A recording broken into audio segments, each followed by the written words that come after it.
भगवान कृष्ण, जिन्हें भगवान विष्णु का अवतार माना जाता है, जिन्होंने महाभारत जैसा महान युद्ध समाप्त करवाया, जिन्होंने अर्जुन को गीता का ज्ञान दिया। क्या आप जानते हैं कि ऐसे दिव्य भगवान की मृत्यु कैसे हुई थी? क्या सच में एक साधारण शिकारी के तीर से भगवान कृष्ण की मृत्यु हुई थी, या इसके पीछे कोई ऐसा रहस्य छिपा है जिसे बहुत कम लोग जानते हैं? पुराणों में बताया गया है कि भगवान कृष्ण की मृत्यु कोई साधारण घटना नहीं थी, बल्कि यह एक श्राप, एक भविष्यवाणी और समय के एक अजीब खेल का परिणाम थी। लेकिन सबसे बड़ा सवाल यह है कि आखिर वह कौन सा श्राप था जिसने द्वारका के महान राजा और भगवान विष्णु के अवतार को भी मृत्यु का सामना करने पर मजबूर कर दिया। आज की इस वीडियो में हम जानेंगे भगवान कृष्ण की मृत्यु का असली रहस्य, वह घटना जिसने द्वापर युग का अंत कर दिया। लेकिन इस रहस्य को समझने के लिए हमें कहानी की शुरुआत करनी होगी द्वारका से, उस महान नगरी से जिसे भगवान कृष्ण ने स्वयं बसाया था। कहा जाता है कि समुद्र के किनारे बसी द्वारका केवल एक साधारण नगरी नहीं थी, बल्कि वह उस समय की सबसे समृद्ध और शक्तिशाली राजधानी मानी जाती थी। ऊंचे ऊंचे महल, विशाल द्वार, सोने और रत्नों से सजी इमारतें और चारों ओर फैला वैभव। द्वारका सच में एक दिव्य नगरी जैसी दिखाई देती थी। भगवान कृष्ण यहाँ केवल एक राजा नहीं थे, बल्कि एक मार्गदर्शक, एक रक्षक और पूरे यदुवंश के केंद्र थे। उनके रहते हुए द्वारका में शांति और समृद्धि थी, और लोग मानते थे कि जब तक कृष्ण हैं, तब तक इस नगरी को कोई संकट छू भी नहीं सकता। लेकिन समय हमेशा एक जैसा नहीं रहता। महाभारत युद्ध के बाद धीरे धीरे एक ऐसा दौर शुरू हुआ जिसने यदुवंश के भीतर ही अशांति पैदा कर दी। पुराणों में बताया गया है कि युद्ध के वर्षों बाद यदुवंश के लोगों में घमंड और अहंकार बढ़ने लगा था। शक्ति, वैभव और विजय ने उन्हें इतना निश्चिंत कर दिया कि वे धीरे धीरे धर्म और संयम से दूर होने लगे। यही वह समय था जब एक छोटी सी घटना ने भविष्य की एक भयानक त्रासदी की नींव रख दी। कहते हैं कि एक दिन कुछ यदुवंशी युवकों ने मजाक में महान ऋषियों का अपमान कर दिया। उस समय शायद उन्हें यह एहसास भी नहीं था कि उनका यह मजाक आगे चलकर एक भयानक श्राप का कारण बन जाएगा। और यही श्राप आगे चलकर न केवल यदुवंश के विनाश का कारण बना, बल्कि उसी से जुड़ा था वह रहस्य जिसने अंततः भगवान कृष्ण की मृत्यु की कहानी को जन्म दिया। और यहीं से शुरू होती है उस रहस्यमय घटना की असली कथा। कहते हैं कि उस समय द्वारका में कई महान अर्षि और तपस्वी आए हुए थे। वे भगवान कृष्ण के दर्शन करने और यदुवंश के लोगों को आशीर्वाद देने के लिए वहां पहुंचे थे। लेकिन उसी समय यदुवंश के कुछ युवकों ने एक ऐसा मजाक किया जिसने इतिहास की दिशा ही बदल दी। उनमें से एक युवक था सांब, जो भगवान कृष्ण और जाम्बवती का पुत्र था। उन युवकों ने सांब को स्त्री के वस्त्र पहनाकर उसके पेट पर कपड़े बांध दिए ताकि ऐसा लगे कि वह गर्भवती है। फिर वे सभी अर्षियों के पास गए और हंसते हुए उनसे पूछने लगे कि बताइए, इस स्त्री के गर्भ से पुत्र पैदा होगा या पुत्री? अर्षियों ने जब अपनी दिव्य दृष्टि से देखा तो उन्हें तुरंत समझ में आ गया कि उनके साथ मजाक किया जा रहा है। यह केवल एक साधारण मजाक नहीं था, बल्कि अर्षियों के सम्मान का अपमान था। उसी क्षण उनका चेहरा क्रोध से भर गया और उन्होंने कहा, तुम लोगों ने हमारा अपमान किया है, इसलिए इस स्त्री के गर्भ से कोई पुत्र या पुत्री नहीं जन्म लेगा, बल्कि एक लोहे का भयानक मूसल जन्म लेगा, और वही मूसल पूरे यदुवंश के विनाश का कारण बनेगा। यह सुनते ही उन युवकों के चेहरे का रंग उड़ गया। जो बात उन्होंने हंसी मजाक में कही थी, वही अब एक भयानक श्राप बन चुकी थी। जब यह बात द्वारका में फैली तो हर कोई घबरा गया। कुछ समय बाद सच में सांब के पेट से एक लोहे का मूसल निकला। यह देखकर सभी लोग डर गए, क्योंकि अर्षियों का श्राप सच होता हुआ दिखाई दे रहा था। राजा उग्रसेन ने तुरंत आदेश दिया कि उस लोहे के मूसल को पीसकर समुद्र में फेंक दिया जाए ताकि उसका कोई असर न रहे। सैनिकों ने मूसल को टुकड़ों में पीस दिया और उसका चूरा समुद्र में बहा दिया। लोगों को लगा कि अब श्राप समाप्त हो गया है और कोई खतरा नहीं रहेगा। लेकिन उन्हें यह नहीं पता था कि नियति अपना रास्ता खुद बनाती है। समुद्र में फेंका गया वही लोहे का चूरा आगे चलकर घास के नुकीले डंठलों में बदल गया और वहीं आगे चलकर यदुवंश के विनाश का कारण बना। लेकिन यह सब कैसे हुआ और उस विनाश से भगवान कृष्ण की मृत्यु का क्या संबंध था? यही रहस्य हमें आगे की कहानी में समझ आता है। उस समय तक किसी को यह अंदाजा नहीं था कि आर्षियों का दिया हुआ श्राप धीरे धीरे सच होने वाला है। समय बीतता गया और द्वारका में सब कुछ पहले जैसा ही चलता रहा। लोगों को लगने लगा कि शायद वह श्राप अब खत्म हो चुका है, लेकिन नियति चुपचाप अपना काम कर रही थी। कहा जाता है कि जिस लोहे के मूसल को पीसकर समुद्र में फेंका गया था, उसका चूरा समुद्र के किनारे उगने वाली एरक नाम की घास में बदलने लगा।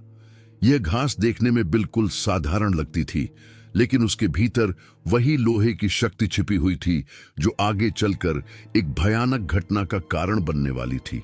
उधर समय के साथ साथ यदुवंश के लोगों में घमंड और भी बढ़ता जा रहा था। वे इतने शक्तिशाली हो चुके थे कि उन्हें लगता था कि इस दुनिया में अब कोई उन्हें हरा नहीं सकता। धीरे धीरे उनमें झगड़े और मतभेद भी बढ़ने लगे। भगवान कृष्ण सब कुछ देख रहे थे, लेकिन वे जानते थे कि यह सब समय का खेल है और जो होना तय है उसे कोई रोक नहीं सकता। पुराणों में बताया गया है कि एक दिन यदुवंश के कई योद्धा समुद्र के किनारे एक स्थान पर इकट्ठा हुए। वहां वे उत्सव मना रहे थे और मदिरा पी रहे थे। शुरू में सब कुछ सामान्य था, लेकिन कुछ ही समय बाद आपस में बहस शुरू हो गई। वह बहस धीरे धीरे झगड़े में बदल गई। जो लोग पहले एक दूसरे के साथ युद्ध लड़ चुके थे, वही अब एक दूसरे के सामने खड़े थे। गुस्से में आकर उन्होंने समुद्र किनारे उगी हुई उसी घास को उखाड़ लिया। लेकिन जैसे ही उन्होंने उस घास को हाथ में लिया, वह अचानक लोहे के भाले जैसी कठोर और नुकीली हो गई। यह देखकर सब हैरान रह गए, लेकिन तब तक बहुत देर हो चुकी थी। कुछ ही क्षणों में वही घास भयानक हथियार बन गई और यदुवंश के लोग एक दूसरे पर हमला करने लगे। वह दृश्य इतना भयावह था कि कुछ ही समय में पूरा मैदान युद्ध भूमि बन गया। भाई ने भाई पर हमला किया, मित्र ने मित्र पर वार किया। देखते ही देखते वही महान यदुवंश, जो कभी पूरे आर्यावर्त में सबसे शक्तिशाली माना जाता था, अपने ही हाथों से नष्ट होने लगा। भगवान कृष्ण यह सब दूर खड़े होकर देख रहे थे। वे जानते थे कि यही वह श्राप है जो अब पूरा हो रहा है, लेकिन उस समय भी किसी को यह अंदाजा नहीं था कि इस भयानक घटना के बाद जल्द ही एक और ऐसी घटना होने वाली है जो पूरे द्वापर युग के अंत का कारण बनेगी। और उसी से जुड़ा है भगवान कृष्ण की मृत्यु का सबसे बड़ा रहस्य। कुछ ही समय में वह स्थान पूरी तरह विनाश का दृश्य बन चुका था। यदुवंश के महान योद्धा, जिन्होंने कभी बड़े बड़े युद्ध जीते थे, अब एक दूसरे के हाथों गिर रहे थे। हर ओर चीख पुकार, क्रोध और अराजकता फैल चुकी थी। जो श्राप कभी मजाक से शुरू हुआ था, वह अब एक भयानक सच्चाई बन चुका था। भगवान कृष्ण यह सब शांत भाव से देख रहे थे। उनके लिए यह केवल एक घटना नहीं थी, बल्कि समय के उस चक्र का हिस्सा था जिसे कोई रोक नहीं सकता। पुराणों में बताया गया है कि उसी विनाश के दौरान भगवान कृष्ण के बड़े भाई बलराम भी वहां मौजूद थे। जब उन्होंने अपने सामने यदुवंश के लोगों को एक दूसरे को मारते देखा, तो उनका मन इस संसार से विरक्त हो गया। कहा जाता है कि वे धीरे धीरे समुद्र के किनारे चले गए और वहां ध्यान में बैठ गए। कुछ समय बाद उन्होंने अपने प्राण त्याग दिए। कई कथाओं में यह भी बताया जाता है कि उस समय उनके शरीर से एक दिव्य शेषनाग का स्वरूप प्रकट हुआ और समुद्र की ओर चला गया। जब यह सब समाप्त हुआ, तो द्वारका की महान सेना और यदुवंश लगभग पूरी तरह समाप्त हो चुका था। अब उस विशाल साम्राज्य में केवल कुछ ही लोग बचे थे। भगवान कृष्ण जानते थे कि द्वापर युग का अंत अब निकट आ चुका है। जो कुछ होना था वह लगभग हो चुका था। इसके बाद कृष्ण धीरे धीरे उस स्थान से दूर चले गए और एक शांत वन में पहुंचकर एक पेड़ के नीचे बैठ गए। वहां बैठकर वे गहरे ध्यान में लीन हो गए। उस समय शायद ही किसी को पता था कि यह वही क्षण है जिसके बाद इतिहास में एक ऐसी घटना दर्ज होने वाली है जिसे लोग सदियों से याद करते आए हैं, क्योंकि उसी वन में जल्द ही एक ऐसा व्यक्ति आने वाला था जिसके एक तीर से भगवान कृष्ण की मृत्यु की कथा शुरू होती है। उस समय भगवान कृष्ण वन में एक पेड़ के नीचे शांत होकर बैठे हुए थे। उनका मन पूरी तरह ध्यान में डूबा हुआ था। वे जानते थे कि पृथ्वी पर उनका समय अब समाप्त होने वाला है। महाभारत का युद्ध समाप्त हो चुका था, यदुवंश का विनाश हो चुका था और द्वापर युग भी अपने अंतिम क्षणों में था। उसी समय उस जंगल में एक शिकारी घूम रहा था जिसका नाम था जरा। वह जंगल में शिकार की तलाश कर रहा था। दूर से उसे कुछ ऐसा दिखाई दिया जो हिरण के चमकते हुए शरीर जैसा लग रहा था। वास्तव में वह भगवान कृष्ण का पैर था जो पेड़ के नीचे बैठे हुए थोड़ा चमक रहा था। शिकारी ने बिना ध्यान से देखे अपना तीर धनुष पर चढ़ाया और उसी दिशा में छोड़ दिया। कुछ ही क्षणों में वह तीर जाकर भगवान कृष्ण के पैर में लग गया। जैसे ही शिकारी पास पहुंचा, उसने देखा कि यह कोई साधारण मनुष्य नहीं बल्कि स्वयं भगवान कृष्ण है। यह देखकर उसका चेहरा डर से सफेद पड़ गया। वह तुरंत उनके चरणों में गिर पड़ा और रोते हुए बोला कि उसने यह गलती जानबूझकर नहीं की। लेकिन भगवान कृष्ण शांत थे। उन्होंने उस शिकारी को सांत्वना दी और कहा कि यह सब पहले से तय था। कुछ कथाओं में बताया जाता है कि पिछले जन्म में यही शिकारी वाली था जिसे भगवान राम ने एक पेड़ के पीछे से तीर मारकर मृत्यु दी थी। उसी कर्म का परिणाम इस जन्म में सामने आया। यही वह क्षण था जब भगवान कृष्ण ने अपने दिव्य शरीर को छोड़ने की तैयारी शुरू की। लेकिन क्या सच में भगवान कृष्ण की मृत्यु केवल एक तीर से हुई थी या इसके पीछे कोई और गहरा रहस्य छिपा है? यही बात हमें आगे की कथा में समझ आती है। जब शिकारी जरा को यह पता चला कि उसने जिस व्यक्ति को तीर मारा है वह स्वयं भगवान कृष्ण हैं, तो वह भय और पश्चाताप से कांपने लगा। वह तुरंत कृष्ण के चरणों में गिर पड़ा और रोते हुए बोला कि उसने यह सब अनजाने में किया है। लेकिन भगवान कृष्ण के चेहरे पर कोई क्रोध नहीं था। वे पूरी तरह शांत थे, जैसे उन्हें पहले से ही पता हो कि यह क्षण आने वाला है। उन्होंने उस शिकारी को उठाया और प्रेम से कहा कि वह चिंता न करे, क्योंकि जो कुछ हुआ है वह समय की इच्छा से हुआ है। पुराणों में बताया गया है कि भगवान कृष्ण जानते थे कि पृथ्वी पर उनका कार्य अब पूरा हो चुका है। महाभारत का युद्ध समाप्त हो चुका था, धर्म की स्थापना हो चुकी थी और द्वापर युग अपने अंतिम चरण में पहुंच चुका था। कई कथाओं में यह भी बताया गया है कि उस समय भगवान कृष्ण ने उस शिकारी को अपने पिछले जन्म का रहस्य भी बताया। कहा जाता है कि त्रेता युग में यही आत्मा वाली के रूप में जन्मी थी। तब भगवान राम ने वाली को एक पेड़ के पीछे से तीर मारकर मृत्यु दी थी। उसी कर्म का परिणाम इस जन्म में सामने आया। लेकिन भगवान कृष्ण ने स्पष्ट कहा कि यह केवल कर्म का खेल नहीं था, बल्कि समय का नियम था। धीरे धीरे भगवान कृष्ण ने अपनी आंखें बंद कर लीं और गहरे ध्यान में लीन हो गए। उसी क्षण उनका दिव्य तेज पूरे वातावरण में फैलने लगा। कहा जाता है कि देवताओं को भी उस समय यह अनुभव हो गया था कि भगवान विष्णु का यह अवतार अब पृथ्वी से विदा लेने वाला है। कुछ ही समय बाद भगवान कृष्ण ने अपने दिव्य शरीर का त्याग कर दिया। इसी घटना के साथ द्वापर युग का अंत हो गया और कलयुग की शुरुआत मानी जाती है। लेकिन इस कहानी में एक और रहस्य छिपा है जिसने लोगों को सदियों से सोचने पर मजबूर किया है। क्योंकि भगवान कृष्ण के पृथ्वी छोड़ने के कुछ समय बाद ही एक और अद्भुत घटना घटी। द्वारका नगरी समुद्र में डूब गई। लेकिन आखिर द्वारका नगरी समुद्र में क्यों डूब गई? क्या यह भी समय का ही एक हिस्सा था या इसके पीछे कोई और रहस्य छिपा हुआ था? यही रहस्य हमें आगे की कथा में समझ आता है। भगवान कृष्ण के पृथ्वी से विदा लेने के बाद धीरे धीरे द्वारका में भी एक अजीब सा परिवर्तन दिखाई देने लगा। पुराणों में बताया गया है कि जब भगवान कृष्ण इस संसार से चले गए तो उनके साथ ही द्वापर युग का अंत भी हो गया। जैसे ही उनका अवतार समाप्त हुआ, वैसे ही पृथ्वी पर कलयुग की शुरुआत मानी जाती है। लेकिन इसके बाद जो हुआ वह और भी रहस्यमय था।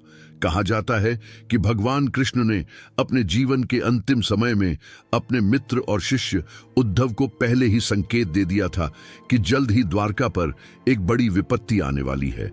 इसलिए उन्होंने उद्धव से कहा था कि वह इस नगरी को छोड़कर हिमालय की ओर चले जाए और ध्यान तथा साधना में अपना जीवन बिताए। उद्धव ने कृष्ण की बात मान ली और कुछ समय पहले ही द्वारका छोड़ दी। उधर द्वारका में जो लोग बचे हुए थे वे अभी भी यह समझ नहीं पा रहे थे कि समय कितना बदल चुका है। लेकिन धीरे धीरे समुद्र का पानी बढ़ने लगा।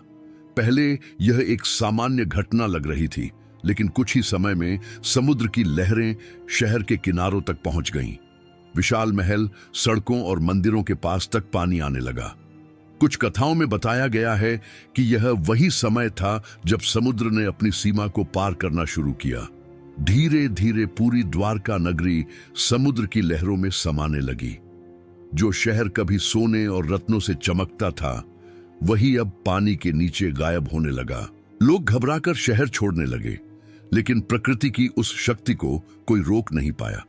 कहते हैं कि कुछ ही समय में द्वारका पूरी तरह समुद्र में डूब गई। यह वही नगरी थी जिसे भगवान कृष्ण ने स्वयं बसाया था और जो कभी दुनिया की सबसे समृद्ध नगरी मानी जाती थी। आज भी कई लोग मानते हैं कि समुद्र के नीचे द्वारका के अवशेष मौजूद हैं और कुछ पुरातात्विक खोजों में भी इसके संकेत मिले हैं। लेकिन भगवान कृष्ण की कहानी केवल उनकी मृत्यु या द्वारका के डूबने तक सीमित नहीं है। उनके जीवन और उनके अवतार के पीछे एक बहुत गहरा अर्थ छिपा हुआ है, क्योंकि कृष्ण केवल एक राजा या योद्धा नहीं थे, बल्कि वे उस समय के सबसे महान मार्गदर्शक थे जिन्होंने मानव जीवन को समझने का सबसे बड़ा ज्ञान दिया।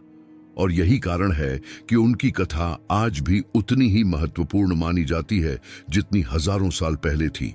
भगवान कृष्ण का जीवन केवल एक राजा, योद्धा या भगवान के अवतार की कहानी नहीं था, बल्कि वह पूरे मानव जीवन के लिए एक मार्गदर्शन भी था। जब हम उनकी मृत्यु की कथा को समझते हैं तो यह केवल एक घटना नहीं लगती, बल्कि यह समय और कर्म के नियमों की गहरी झलक भी दिखाती है। कृष्ण ने अपने जीवन में हमेशा यही सिखाया कि इस संसार में जो भी जन्म लेता है उसे एक दिन इस शरीर को छोड़ना ही पड़ता है। यही प्रकृति का नियम है और यही समय का चक्र है। महाभारत के समय जब अर्जुन युद्ध के मैदान में भ्रमित हो गए थे, तब भगवान कृष्ण ने उन्हें गीता का ज्ञान दिया था। उसी गीता में उन्होंने कहा था कि आत्मा कभी मरती नहीं है, केवल शरीर बदलता है। इसलिए जब कृष्ण के शरीर को तीर लगा और उन्होंने इस संसार को छोड़ा, तो वह केवल एक शरीर का अंत था, न कि उनकी दिव्य सत्ता का। कई विद्वान मानते हैं कि भगवान कृष्ण की मृत्यु हमें यह सिखाती है कि इस संसार में कोई भी शक्ति हमेशा के लिए नहीं रहती। चाहे वह कितना ही महान राजा क्यों न हो, चाहे वह भगवान का अवतार ही क्यों न हो, समय का चक्र सब पर लागू होता है। लेकिन कृष्ण की सबसे बड़ी विरासत उनका दिया हुआ ज्ञान है। आज भी गीता को दुनिया के सबसे महान ग्रंथों में से एक माना जाता है। उसमें जीवन, कर्म, धर्म और कर्तव्य के बारे में जो बातें कही गई हैं, वे हजारों साल बाद भी उतनी ही सत्य मानी जाती हैं। यही कारण है कि भगवान कृष्ण का जीवन और उनकी कथा केवल एक पौराणिक कहानी नहीं है, बल्कि एक ऐसा संदेश है जो हर युग में लोगों को प्रेरणा देता है। भगवान कृष्ण के पृथ्वी से विदा लेने के बाद लोगों के मन में एक और बड़ा प्रश्न उठने लगा। अगर कृष्ण वास्तव में भगवान विष्णु के अवतार थे, तो उनके शरीर छोड़ने के बाद क्या हुआ? क्या उनकी आत्मा सामान्य मनुष्यों की तरह इस संसार से चली गई, या फिर वह अपने मूल स्वरूप में वापस लौट गई?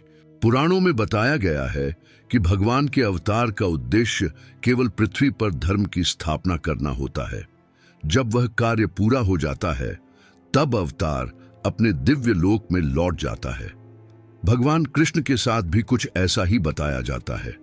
जब उन्होंने अपने शरीर का त्याग किया, तो उनका दिव्य तेज धीरे धीरे आकाश में फैलने लगा। कहा जाता है कि उसी क्षण देवताओं को यह संकेत मिल गया था कि भगवान विष्णु का यह अवतार अब अपने वास्तविक धाम में लौट रहा है। कई कथाओं में यह भी कहा गया है कि उस समय आकाश में एक अद्भुत प्रकाश दिखाई दिया और वातावरण पूरी तरह शांत हो गया। लेकिन उसी समय पृथ्वी पर एक और बड़ा परिवर्तन हो रहा था। भगवान कृष्ण के जाने के बाद द्वापर युग पूरी तरह समाप्त हो चुका था और कलयुग का आरंभ हो गया था। यह वही समय माना जाता है जब मानव जीवन में धीरे धीरे अधर्म, लालच और संघर्ष बढ़ने लगे। पुराणों में कहा गया है कि कलयुग की शुरुआत भगवान कृष्ण के पृथ्वी छोड़ने के साथ ही हुई थी।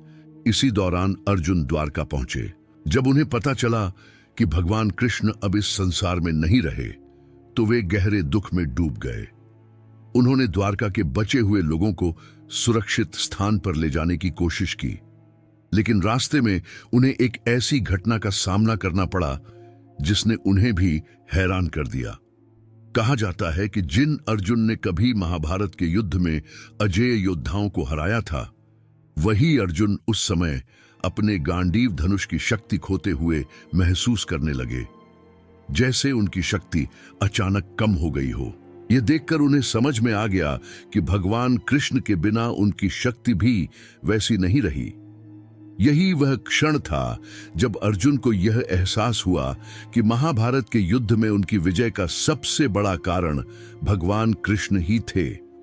लेकिन कृष्ण के पृथ्वी छोड़ने के बाद अब समय पूरी तरह बदल चुका था, और यहीं से शुरू होता है उस अंतिम अध्याय का रहस्य जो हमें समझाता है कि भगवान कृष्ण का अवतार वास्तव में क्यों हुआ था। जब अर्जुन को यह एहसास हुआ कि भगवान कृष्ण अब इस संसार में नहीं रहे, तो उनके मन में एक गहरा शून्य पैदा हो गया।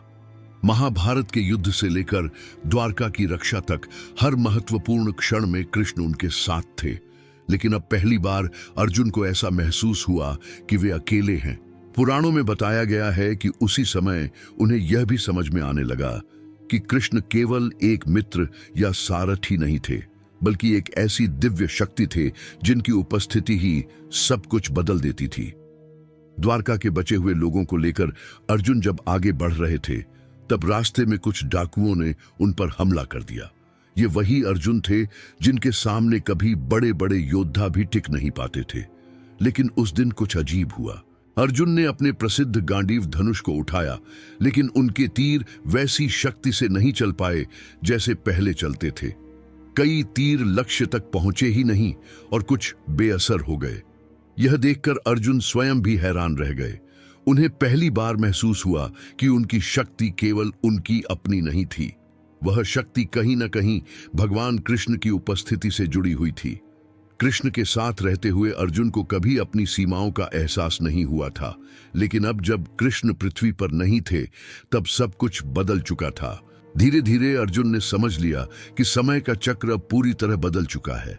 महाभारत के नायक, महान योद्धा और द्वापर युग के वीर अब इतिहास बन चुके थे। दुनिया एक नए युग में प्रवेश कर चुकी थी, कल युग में। इसी समय अर्जुन को भगवान कृष्ण के वे शब्द याद आने लगे जो उन्होंने कभी गीता में कहे थे कि इस संसार में जो कुछ भी जन्म लेता है वह एक दिन नष्ट भी होता है। शरीर बदलते हैं, समय बदलता है, लेकिन आत्मा और सत्य हमेशा बने रहते हैं। लेकिन भगवान कृष्ण की मृत्यु की कहानी केवल एक तीर और एक घटना तक सीमित नहीं है। इसके पीछे एक और गहरा अर्थ छिपा हुआ है, जिसे समझे बिना यह पूरी कथा अधूरी रह जाती है। जब अर्जुन द्वारका से लौटे और उन्होंने यह सब घटनाएं पांडवों को बताईं, तो सभी को यह एहसास हो गया कि अब समय पूरी तरह बदल चुका है। भगवान कृष्ण के पृथ्वी से जाने के साथ ही द्वापर युग का अंत हो चुका था और कलयुग का आरंभ हो गया था। महाभारत के युद्ध के बाद जो युग बचा था वह अब समाप्त हो चुका था। कहा जाता है कि जब युधिष्ठिर को यह समाचार मिला कि भगवान कृष्ण अब इस संसार में नहीं रहे, तो उनका मन भी संसार से विरक्त हो गया। उन्होंने समझ लिया कि अब उनका कार्य भी पूरा हो चुका है। धीरे धीरे पांडवों ने भी निर्णय लिया कि अब समय आ गया है कि वे राजपाट छोड़कर तपस्या और अंतिम यात्रा की ओर बढ़े। यही वह समय था जब पांडवों ने अपना राज्य त्याग दिया और हिमालय की ओर महाप्रस्थान की यात्रा शुरू की। यह केवल एक यात्रा नहीं थी, बल्कि जीवन के अंतिम सत्य को स्वीकार करने की एक प्रक्रिया थी। भगवान कृष्ण की कथा हमें यह समझाती है कि इस संसार में कोई भी शक्ति स्थायी नहीं होती। समय के साथ सब कुछ बदलता है, राज्य बदलते हैं, युग बदलते हैं और महान योद्धाओं की कहानियां इतिहास बन जाती हैं। लेकिन भगवान कृष्ण की सबसे बड़ी विरासत उनका दिया हुआ ज्ञान है। उन्होंने गीता में जो बातें कही थीं, वही आज भी लोगों को जीवन का मार्ग दिखाती हैं। उन्होंने यह सिखाया कि मनुष्य को अपने कर्तव्य का पालन करना चाहिए और परिणाम की चिंता नहीं करनी चाहिए। यही कारण है कि हजारों साल बाद भी भगवान कृष्ण का नाम केवल एक राजा या योद्धा के रूप में नहीं लिया जाता, बल्कि एक ऐसे गुरु के रूप में लिया जाता है जिन्होंने जीवन का सबसे बड़ा सत्य समझाया। लेकिन अब भी एक आखिरी सवाल बाकी है। क्या भगवान कृष्ण की मृत्यु वास्तव में केवल एक शिकारी के तीर से हुई थी, या इसके पीछे कोई और गहरा रहस्य छिपा हुआ था? इसी प्रश्न का उत्तर हमें आगे मिलता है। अब जब हम भगवान कृष्ण की मृत्यु की पूरी कहानी को देखते हैं तो यह स्पष्ट होता है कि यह केवल एक साधारण घटना नहीं थी। ऊपर से देखने पर ऐसा लगता है कि एक साधारण शिकारी के तीर से भगवान कृष्ण की मृत्यु हुई, लेकिन जब हम पुराणों और महाभारत के प्रसंगों को गहराई से समझते हैं तो पता चलता है कि इसके पीछे समय, कर्म और नियति का एक बहुत बड़ा रहस्य छिपा हुआ था। भगवान कृष्ण का पृथ्वी पर अवतार केवल एक राजा या योद्धा के रूप में नहीं था। उनका उद्देश्य था धर्म की स्थापना करना और अधर्म का अंत करना। महाभारत के युद्ध के माध्यम से उन्होंने यह कार्य पूरा किया। जब उनका उद्देश्य पूरा हो गया तब समय आ गया था कि वे अपने दिव्य लोक में वापस लौटें। इसलिए कई विद्वान मानते हैं कि भगवान कृष्ण की मृत्यु वास्तव में मृत्यु नहीं थी, बल्कि उनके अवतार का समापन था। उनका शरीर पृथ्वी पर रहा, लेकिन उनकी दिव्य सत्ता हमेशा के लिए सनातन धर्म और गीता के ज्ञान के रूप में जीवित रही। यही कारण है कि हजारों साल बाद भी भगवान कृष्ण की कथा लोगों को प्रेरणा देती है। उनकी लीलाएं, उनका ज्ञान और उनका जीवन आज भी उतना ही महत्वपूर्ण माना जाता है जितना द्वापर युग में था। लेकिन इस कहानी से हमें एक और गहरी सीख मिलती है कि समय के सामने कोई भी शक्ति स्थायी नहीं होती। युग बदलते हैं, राजाओं का अंत होता है, लेकिन ज्ञान और सत्य हमेशा जीवित रहते हैं। और भगवान कृष्ण का दिया हुआ ज्ञान आज भी पूरी दुनिया को यही सिखाता है। अब इस वीडियो से विदा लेते हैं दोस्तों। बोलिए जय श्री कृष्ण।